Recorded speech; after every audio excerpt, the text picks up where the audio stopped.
Welcome students.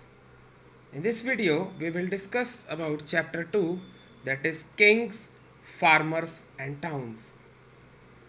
In this chapter we will cover the early states and economies from 600 BCE, that is before the common era, to 600, that is the common era, 600 CE. In this we have certain words like deciphered. Deciphered means to convert the ancient inscriptions into the common language which the common people can understand, or which are made easy to understand for the present generation. Also we have epigraphy. Epigraphy refers to the study of inscriptions, and we have a word Piyadasi.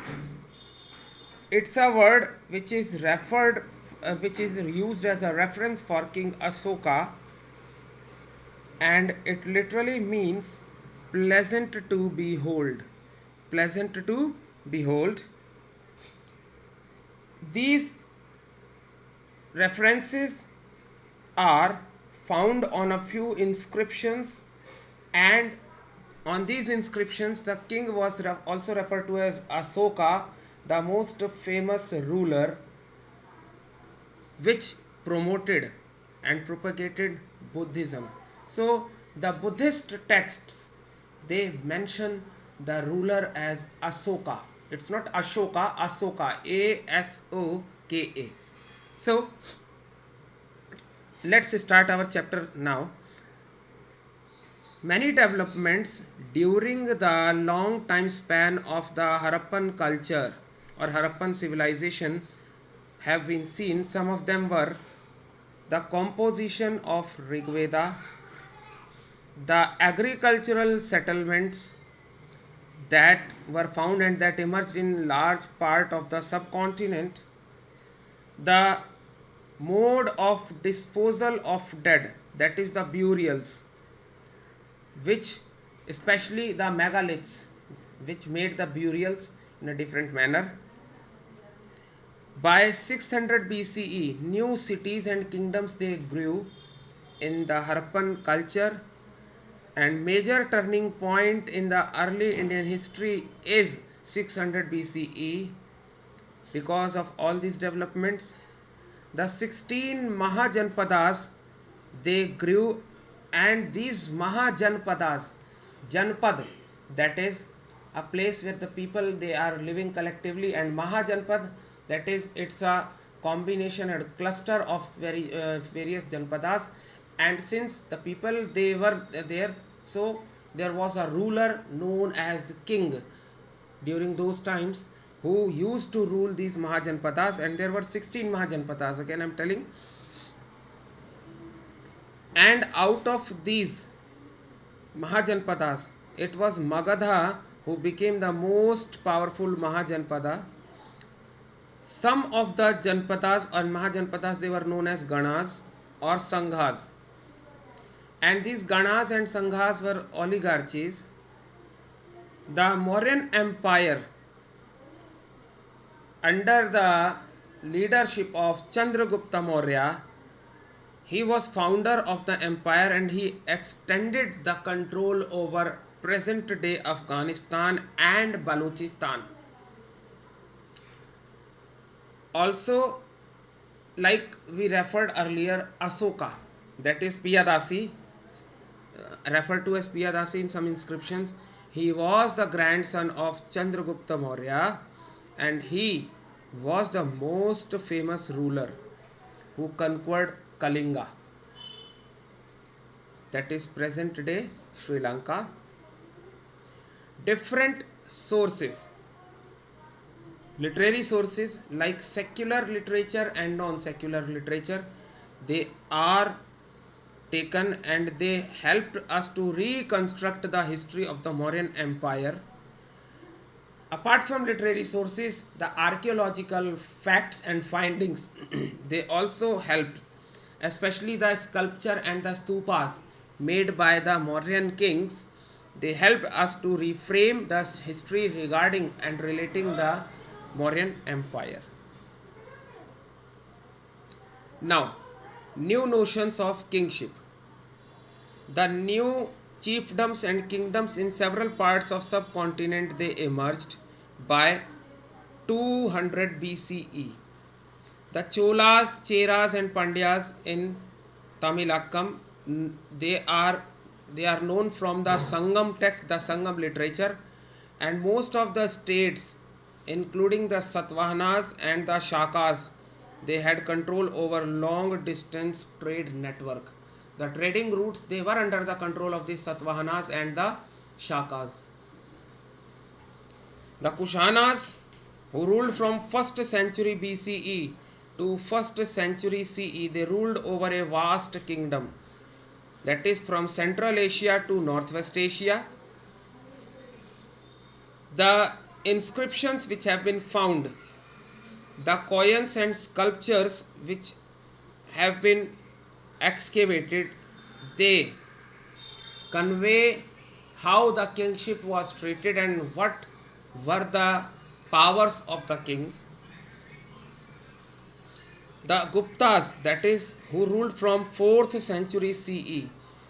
The history of the Guptas has been constructed from literature, coins and inscriptions, that is the Prashastis, which were the royal farman and which were given in praise of something to a person which was awarded. So these Prashastis, they help a lot along with the architecture and sculptures to construct the history of especially the Guptas and the subjects, how the nobles and the subjects or the people, they thought about their thoughts and their devotion towards their kings.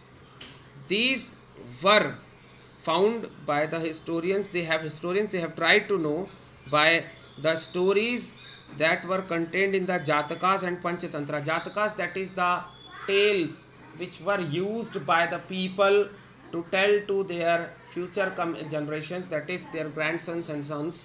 And these Jatakas, Jatak Kathaएं we have seen, and Panchatantra written by Vishnu Sharma.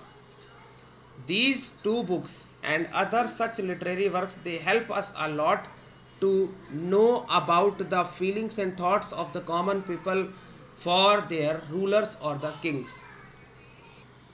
The various strategies which were used for increasing the agricultural production, that is the construction of canals and making of dams and dam like structures, all this is evident from the literary sources and the inscriptions which have been found at different places. The use of plough with iron plowshare, the transplantation system, its introduction and use of irrigation facilities, new irrigation facilities by way of wells, tanks and canals. Although canals were very few, so that's why we use the word less commonly canals. Then we have the granting of land, and who was actually the owner of the land and who was controlling the land production. The grant of land to various religious institutions or Brahmans for extending the agriculture to new areas or to win the allies by making grants of lands. The new urban centers, their emergence like Pataliputra, Ujjaini, Puhar and Mathura. The different types of people living in the towns, that is according to their work, the washermen, the weavers, the scribes, the carpenters, the potters, the religious teachers and merchants and kings, the artisans and traders who have formed the guild or Shreni. Guild is actually a group of people who are involved or engaged in a common profession, and they form an association to convey their needs and their thoughts relating to different policies to the administration. Even today we have some trade guilds. So guilds or shrenis were there. Guilds were formed by the traders, and shreni were formed by the traders. Craftsmen. And the trade in the subcontinent with East and North Africa, Asia, West Asia especially, Southeast Asia and China. India being an exporter of spices, pearls, ivory, silk cloth and medicinal plants. India has been an exporter of all these things even from ancient times, from the past. And the exchanges were there. Exchange of goods during the export was there with the introduction of coin system. The punch marked coins, which were made of metals like silver and copper, which were earlier minted and used. Minted means to construct the coins by melting them in a furnace, जिसे हम सिक्के को ढालना बोलते हैं. The first gold coins were issued by Kushanas, and all this was made possible by the help of James Prinsep, who was an officer in the Mint of East India Company, and he deciphered the Brahmi and Kharoshti scripts which were used in the earliest inscriptions and coins. But these inscriptional evidences, they have limitations, as the letters which have the coins which have been engraved, the letters which are engraved on these coins, they have become very faint or sometimes damaged, or some of the letters they have got missing. So the exact meaning of the word is not sure. Yes, the historians, they have tried to come closer to the meanings by taking help of the various symbols along with the letters engraved on these coins. Now, Prinsep and Piyadasi. As I told, James Prinsep, who was the officer in the Mint, he deciphered Brahmi and Kharoshti, and most of the coins, they were having a word Piyadasi, that is a reference word for the king, and the literal meaning of the same was pleasant to behold. Much more inscriptions have been found that were referring Asoka as the king, as he was one of the most famous kings who promoted and propagated Buddhism, and that's why the Buddhist texts, they also mention his name. Among the earliest states, there were 16 Mahajanpadas. So this 6th century was the era with the emergence of, which is better known with the emergence of these early states, cities, and the growing use of metals like iron and copper. Then with the development of the coin system and the early Buddhist texts and the Jaina texts, Jaina text means the texts related to Jainism. So these Buddhist texts and the Jaina texts, they mention other things, and these 16 states which emerged, out of these states, some of the famous Mahajanpadas were the Vaji, the Magadha, the Koshala, the Kuru, the Panchala, the Gandhara and the Avanti. Why these are famous? Because they occur more frequently, and they were the most important Mahajanpadas out of the 16 Mahajanpadas. As why they are being referred and they occur frequently? Because some of these were the major areas of trade, and most of the trade, whether it is export trade or the internal trade, was carried from these areas. Also these Mahajanpadas, especially these Mahajanpadas, they were the main centers for the development of art and literature. And the famous kings, these Mahajanpadas, they were having, their rulers were most famous rulers of their times. Where these Janpadas, they were ruled by the kings, some of the states, that is these Mahajanpadas, they were known as the Ganas or Sanghas, and they were basically oligarchies. They were ruled by the oligarchy, means there was not a single king who was ruling. It was actually a number of men who were sharing the power, and they were collectively called Raja. राजा जिसका राज हो, one who rules. The Mahajanpadas, they were having a capital, and the capital, since it was capital, the main center and the main representative of the state, it was often fortified, that is, it was often bounded with forts to give security or for security reasons. Also, from 6th century onwards, the Brahmins, they began composing Sanskrit texts, that is, they began composing the texts which involved the religion. So these came to known as the Dharma Sutras. Sutra, that is formula. So the formula for propagating dharma, that is religion.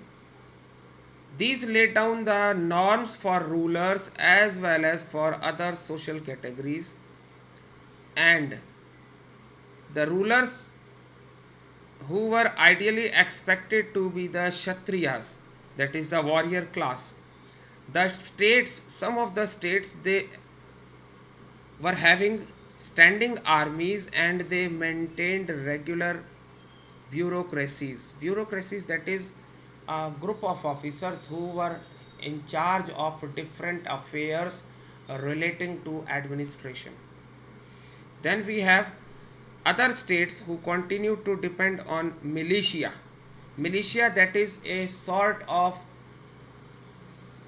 people who are well aware of the guerrilla warfare and who were living a common life, who were not properly armed personals or defense personals, but at times when required, they were common men, they were working like common men, but at times when required, they can go for using the arms and ammunition for their defense. They recruited, and more often than not, from the peasantry. Among the 16 states, the Magadha, who emerged as the most powerful state between the 6th and the 4th centuries, which is known as the present day Bihar. Magadha was the region where agriculture was productive. Also, many natural resources were available, and animals like elephant, which was an important part in the army. You have seen in the serials like Mahabharata that elephants, they were basically used in the army. And the Ganga and its tributaries, they provided a means of cheap and convenient communication to the Magadha. Also, the policies of individuals like Bimbisara, Ajatashatru, and Mahapadma and Nanda, these are the best known kings of Magadha, and their ministers, their able and capable ministers, they helped implement the policies in a better manner that made Magadha the most powerful, established itself as the most powerful kingdom. Also, Rajgir, that is in Prakrit, today now present in Bihar, it was Rajgaha was the capital of Magadha in the 4th century, but later on the capital was shifted to Patliputra, that is the present day Patna. Then we have the early empire.